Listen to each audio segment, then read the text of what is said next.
Регистрация для нас, граждан России, иностранец, он встает в миграционный учет. Получается, его сотрудник останавливает, говорит, покажи миграционный учет. То есть с него спрашивают миграционный учет, а он сам встать не может, по закону не может. Его на учет ставит хозяин квартиры. Очень выросли киргизы. Вот Кубанычбек, по-моему, вы знакомы, да, виделись. Вот. Большой молодец, то есть вот вроде молодой парень, ну и такой амбициозный, старательный, да, от души, там, давайте что-то делать. Но у нас сейчас рынок очень дефицитный в плане рабочих рук. Причем мне приятно, что сейчас об этом хотя бы стали честно говорить. То есть у нас в начале года даже вот, не знаю, вышел министр МВД, говорит, у нас не комплект, 152 тысячи. Что было сделано, пока ты возглавлял Федерацию мигрантов?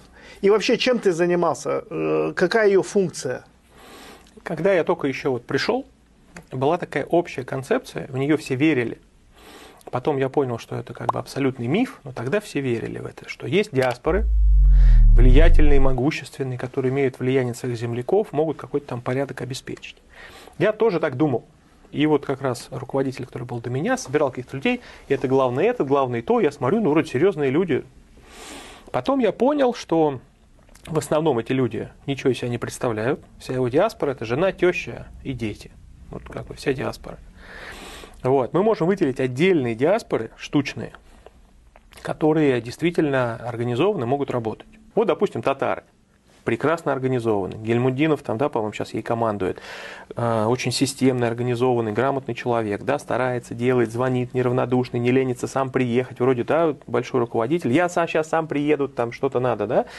Но это же вы же не мигранты, вы же наши граждане, да, то есть. И поэтому получается, что вот и в СМИ часто путаница. У нас там прекрасно организованы диаспоры, допустим, выходцев с Кавказа, да, то есть у них, опять же, есть представительство, там еще что-то. То есть, если говорить про, в целом, есть ли какие-то организованные диаспоры в России, то в основном это, опять же, граждане России. Дальше у нас есть несколько диаспор прекрасно организованных, то есть у нас очень хорошо организованы армяне.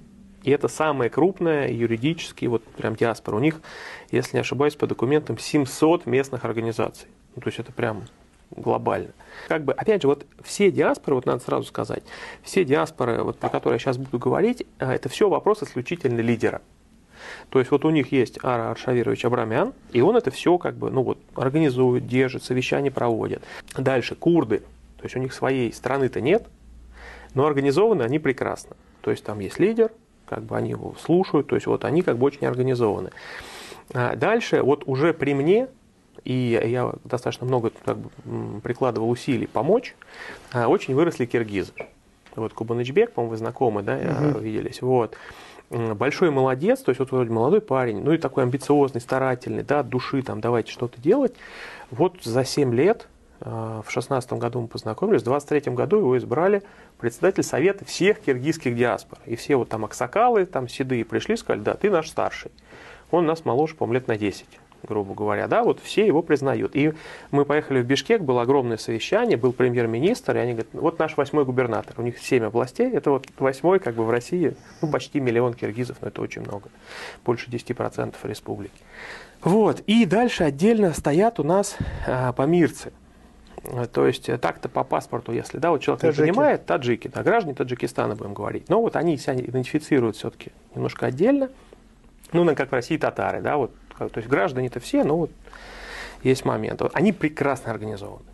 То есть это прям вот эталонный вариант, то есть они, ну не знаю, это можно отдельно про них, вот, не знаю, подкаст записывать, но тогда лучше надо их позвать, не меня, да, то есть вот 4 диаспоры, и на этом все. Даже вот если мы берем вариант до СВО, да, до начала СВО, у молдаван какой-то диаспоры нет, у белорусов какой-то диаспоры нет, у украинцев какой-то диаспоры нет, у казахов какой-то диаспоры нет, ну, про остальных я всех уже рассказал, да, это туркменов еще не взял, туркменов тоже как бы нет. То есть получается, что у нас есть вот буквально условно 4 диаспоры, и то 4-я вот при мне как бы организовалась. В январе я всех собираю, говорю, давайте, как бы, нам должен быть новый план работы. Только как мы работали вот эти все диаспоры, завязываем. Вот. И мы, соответственно, кидали сами план, что у нас раз в месяц должно быть большое крупное мероприятие, либо спортивное, либо культурное, либо какое-то там информационное. Мы завели YouTube-канал как раз, потому что я говорю, если эти люди не могут доносить до своих земляков какую-то информацию, значит, тогда я сам напрямую буду доносить. И мы первое время видео выпускали с переводом. То есть вот я говорю, еще можно было выбрать там, не титры, а именно вот озвучка была. Вот. Дальше получается буквально 3-4 месяца прошло, Хабиб Нурмагомедов берет титул, побеждает Конора. Тут же огромный интерес к ММА, все хотят ММА. Я говорю, все, надо возглавить это все. Мы проводим прекрасный турнир в ноябре 2018 года.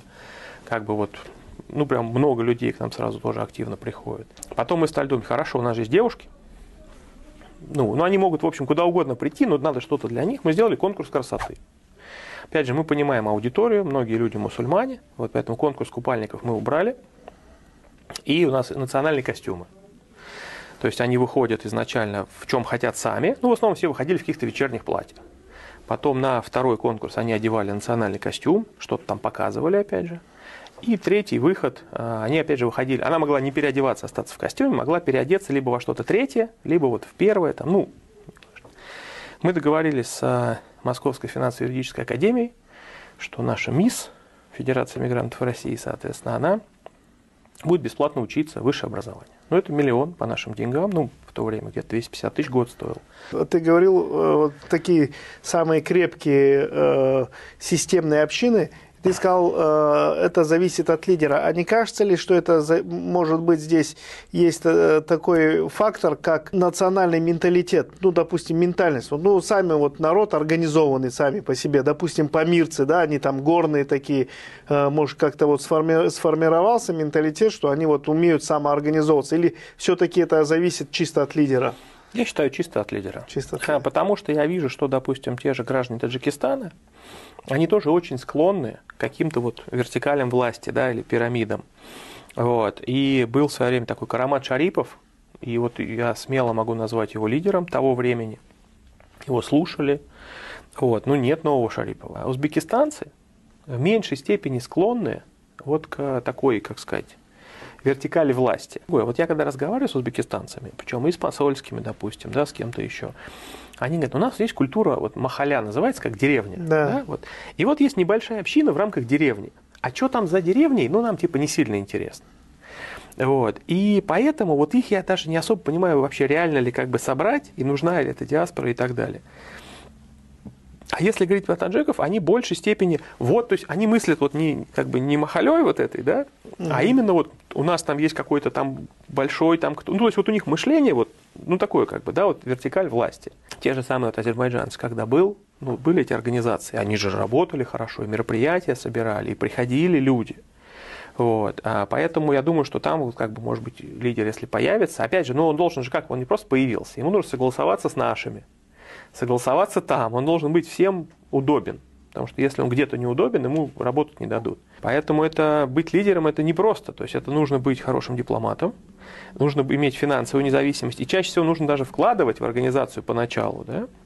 Вот, поэтому, наверное, если там в тех, скажем так, вот диаспорах, где сейчас нет лидера, если он найдется, нормально со всеми договорит, ну, как вот, допустим, тот же вот с Киргизией, да, Кубанычбек, со всеми выстроил отношения, везде его приглашают, все нормально, все хорошо, да, то есть при том, что нельзя сказать, что он шел с каким-то огромным опытом управленческим. Я ездил к нему на родину, то есть это прям простой дом деревенский. То есть, ну, вот, как бы не какие-то там хоромы, у него папа в вузе преподаватель, как бы очень интеллигентный, вежливый человек, да, и вот старался, работал 7 лет, вот руководитель. То есть, опять же, нужно эти 7 лет тоже как бы отдать на эту всю работу. Это сколько беготни, сколько звонков, там, брат, помоги, там, что-то где-то, люди же звонят, ну, совсем подряд. Урматтуу мекендешим, эми кайрымдуу болуу оңой эле. Биздин активист мырзалар, уюлдук операторлор менен биргеликте кайрымдуу мекендеш долбоорун ойлоп чыгарды. Баарыбыз телефон менен сүйлөшөбүз, бекер эле акча коротобуз. Ушул мырзалар сунуштап жаткан уюлдук оператордон 555 рубльдан турган безлимиттик тарифин колдонсок, ошонун 20% муктаж болгон, ооруп жаткан, операцияга муктаж болгон мекендештерге кетет. Сурап берүү телефондору +7 900 155 15 15, +7 900 144 14 14. Кайрымдуулукту бирге кылып туруп, кайрымдуу мекендеш долбоорун колдоп коелу мекендештер.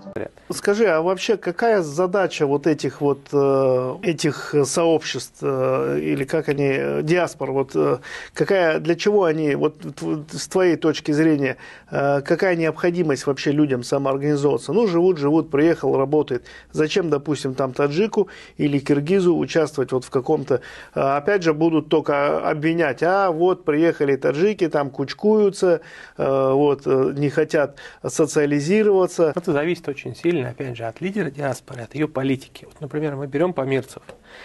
У них огромное количество сил и времени и средств больших уходит на то, чтобы учить свою диаспору русскому языку. Потому что лидер говорит, мы приехали в Россию, мы должны здесь быть достойными гражданами. Многие уже гражданство получили, еще что-то. Поэтому, как вы русские не знаете? Езжайте обратно тогда. То есть я говорю, это некопируемый опыт. Потому что нужно скопировать этого человека, да, и чтобы он, допустим, был не помирцем, а там киргизом также организует еще что-то.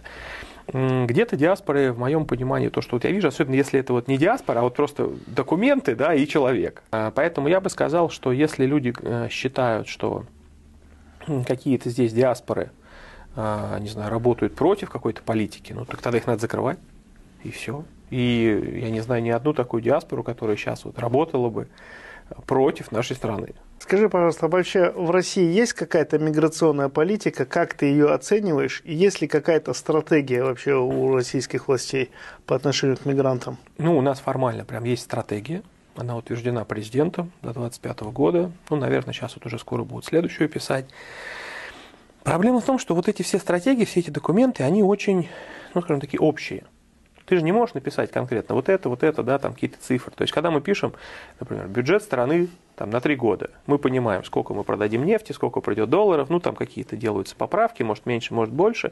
Мы понимаем, у нас столько, не знаю, бюджетников, да, столько там врачей, учителей, там, не знаю, силовиков, военных, то есть, мы это все распределяем. Политика, она же упирается в конкретных исполнителей. То есть, например, могут очень грамотные, очень правильные идеи быть сформулированы в документе. Но если у нас есть, допустим, та же самая бытовая коррупция, то человек приезжает, читает этот документ, как замечательно. Потом выходит, с него начинают требовать регистрацию, что-то еще, он начинает нервничать. Часто бывает, что человек, он рад делать так, как положено, он физически не может. Вот у нас есть проблема, например, той же самой регистрации, если как по-правильному говорить, постановка на миграционный учет. То есть регистрация для нас, граждан России, иностранец, он встает на миграционный учет. Получается, его сотрудник останавливает, говорит, покажи миграционный учет. То есть с него спрашивают миграционный учет, а он сам встать не может, по закону не может. Его на учет ставит хозяин квартиры или администратор там, общежития, хостела. Администраторы нормально все делают. А хозяин квартиры может быть вообще где-то за границей. По доверенности нельзя. Это может быть бабушка пожилая, у нее не особо юридические, да, какие-то эти знания. У нее вот этот миграционный учет, регистрация, прописка, у нее там путаница. Она думает, сейчас я что-то где-то подпишу, он у меня комнату заберет. Как в советское время, да? Она ничего не знает. Вот давай деньги, живи, никуда не пойду, подписывать ничего не буду. А в законе сказано строго. Человек должен быть зарегистрирован по месту проживания. Вот у нас до чемпионата мира по футболу можно было встать на учет по месту работы и по месту проживания. Это было удобно. И люди оказались в ситуации, когда они рады, по-честному, они говорят, скажите, в какой очереди посидеть? Если надо госпошлину заплатить, мы заплатим. Нет, ничего не надо платить, нигде не надо сидеть. Твой хозяин квартиры должен пойти и сделать то, что должен. К сожалению, у нас отсутствует практика наказания хозяев квартир. То есть формально это их обязанность, как принимающей стороны, пойти и поставить на учет. Но за нее, грубо говоря, штрафа как такового нет. Там можно пытаться как-то очень сложным образом этот штраф натягивать. Практики такой, опять же, нету. Поэтому люди просто сдают квартиры, свою обязанность как принимающей стороны не выполняют, и их за это не наказывают. Кто-то переживает, мне надо будет налоги платить, но это тоже какой-то абсурд. Сейчас самозанятость оформить 3 минуты. Зашел на сайт, оформил. Налог частник частнику 4%. Да любой мигрант, ему скажи, я на 4% квартплату подниму и сделаю тебе регистрацию. Да скажи, на 10 подними. Подними на 10, все, я хоть буду знать, что регистрация честная, настоящая, где-то что. В итоге все это приводит к тому, что люди вынуждены идти к посредникам. Там большие сложные коррупционные схемы, в которых там все задействованы. И ему делают эту регистрацию, какая-то левую. То есть она в базе. То есть ее в базу забивают. То есть если его останавливают где-то там, неизвестно где. Дай регистрацию, даст, пробивают, все, бьется, иди. Но опять же, он же там не живет. А это нарушение закона. Причем это нарушение предусматривает выдворение из страны и запрет въезда на 5 лет. То есть он же знает, например, что он живет вот на этой улице. А что у него там в регистрации, ему же ее кто-то принес. Если полицейский более опытный, он берет регистрацию. А какой у тебя адрес? О, поплыл. Ну, все понятно. Опять же, более опытный мигрант, он учит хоть, где он живет.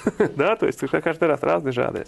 Это абсурд. Вадим, скажи, пожалуйста, как ты оцениваешь влияние миграции на рынок труда в России? Ну, у нас сейчас рынок очень дефицитный в плане рабочих рук. Причем мне приятно, что сейчас об этом хотя бы стали честно говорить. То есть у нас в начале года даже вот, не знаю, вышел министр МВД, говорит, у нас некомплект 152 тысячи. 152 тысячи, это Пушкина целиком. То есть у нас, получается, условно, есть дубинка, пистолет, стол, стул, компьютер, наручники, а полицейского нет. Таких 152 тысячи. Но, например, вот по моему мнению, где-то с 2021 года абсолютный дефицит рабочих рук. Нам звонят, просят, дайте 20 тысяч, дайте 30 тысяч человек. Мы всех оформим, все документы сделаем, у нас там объект, там объект, там объект. То есть постоянно звонят вот эти вот компании, которые занимаются, ну, вот в сфере услуг. Курьерские доставки, такси, что-то еще. Люди. Я говорю, да нет у нас людей, мы этим не занимаемся. Ну, найдите где-нибудь. Ну, то есть вот до такого доходит. То есть нам прям приезжают делегации, привозят там, не знаю, какие-то подарки, пожалуйста, нам надо. То есть вот. И это вот уже точно несколько лет. Но мы живем вот сейчас, 24 год. Никто тебе строить ничего не будет. Ты можешь как бы жить там, как ты живешь, можешь приехать сюда, жить хорошо. Почему те же самые, условно, узбеки, таджики, киргизы приезжают в ту же Москву, у них документов нет, регистрация нужна, патент нужен, проблем куча, полиция останавливает, да, и они умудряются жить хорошо, работать, привозить семьи, учить детей, все, а человек, условно, с региона не может сделать ровно то же самое. Кстати, феномен, почему так происходит? Вот потому что люди, вот он привык, вот мой огород, вот моя березка, как бы, то есть вот мобильность населения очень низкая. Вот, и вот сейчас, как бы, у нас, получается, на спецоперации занято несколько сотен тысяч человек. Это что же минус, да, рабочие руки. У нас оборонка работает, там некоторые заводы в 3 смены не успевают. Это тоже как бы рабочие руки. И сейчас катастрофический дефицит. Вот, то есть все работодатели говорят о том, что людей нету. Это прям большая проблема. Вот, поэтому миграция, ну вот если говорить, допустим, про этот год, ну, влияет суперположительно. А если сейчас и они уедут, у нас какие-то отрасли просто встанут. У нас же были шутки, вот помнишь, года 2 назад в Москве был рекордный снег, просто вот там по грудь выпало. Вот, и там так вот записывали люди видео, мигранты, вы где? Да. Вот, потому что, ну, как бы, причем они-то работали, чистили, но ведь многие же не понимают, кажется, ну что там тропинку, какую тропинку? Там какие-то миллионы квадратных метров, и люди как рассуждают? Ну вот он двор почистил, все, да не все, ему еще на крышу лезть. И крышу чистить, как бы, да, если это еще упасть можно, все вот это привязываются, там еще что-то. И на крыше объем, который надо почистить, он больше, чем вот этот тропинка-то, да, по которой люди ходят. Они там тоже какие-то 1000 квадратных метров очищают, то надо вниз слезть, то, что с крыши накидал, тоже убрать. То есть, как бы, вот. Это титанический труд. И при этом кто-то еще вот позволяет себе там как-то ругаться на них, еще что-то делать. Я вот это вообще понять не могу. Потому что действительно видят только негатив. Вообще, как ты думаешь, почему вот к ним такой сильный негатив? Создаются вот телеграм-каналы, да и в обычных федеральных СМИ вот такая сейчас антимигрантская повестка. Откуда вообще идет? То есть, условно, можно посадить там 50 человек на зарплату и сказать, сделайте так, чтобы в России люди между собой поругались. У нас национальный фактор, это, с одной стороны, наша сила большая, да, что мы вот мультикультурные, разные, да, то есть мы дополняем друг друга. Но это и достаточно как бы слабое место наше. То есть если мы между собой поругаемся, это будет, ну, самая большая проблема. Снаружи, ну, победить нас сложно, вот в спецоперации много что показывает. Опять же, ну, мы ядерная держава, нападать на нас тупо, ну, это абсолютный абсурд, да. Как только у людей сложности, ищут виноватого. У нас был виноват еще Обама, потом там следующий, да, сейчас вот Байден виноват, сейчас вот, не знаю, Трампа выберут, что тут 3 дня осталось. Трамп, наверное, будет виноват после этого. Мне часто присылают какие-то ролики, говорят, вот, мои мигранты, да, они же мои, понятно, вот твои мигранты, смотри, что творят. А я смотрю, там очень часто не мигранты, наши ребята. Вот кто-то и запускает это, да, либо старые ролики берут, либо, то есть очень много фейков, то есть как будто бы такое ощущение, что работает какая-то машина вот по нагнетению ситуации. Причем эта машина, это же не суперсложный механизм, просто в день закидывай 3 фейка, да. Год делай это, 1000 фейков будет. А кто смотрит это постоянно, у них в голове 1000 фейков. Более того, что я скажу, и в чем я вижу еще как бы очень тоже большую проблему, у мигрантов также это все. Им закидывают фейки, как их там бьют полицейские, жестко задерживают, там еще что-то. И получается, эти злятся на одно, да, ну как бы наши граждане на другое, и получается вот как бы накаляется вот этот накал страстей, что вот как бы может в какой-то момент бахнуть.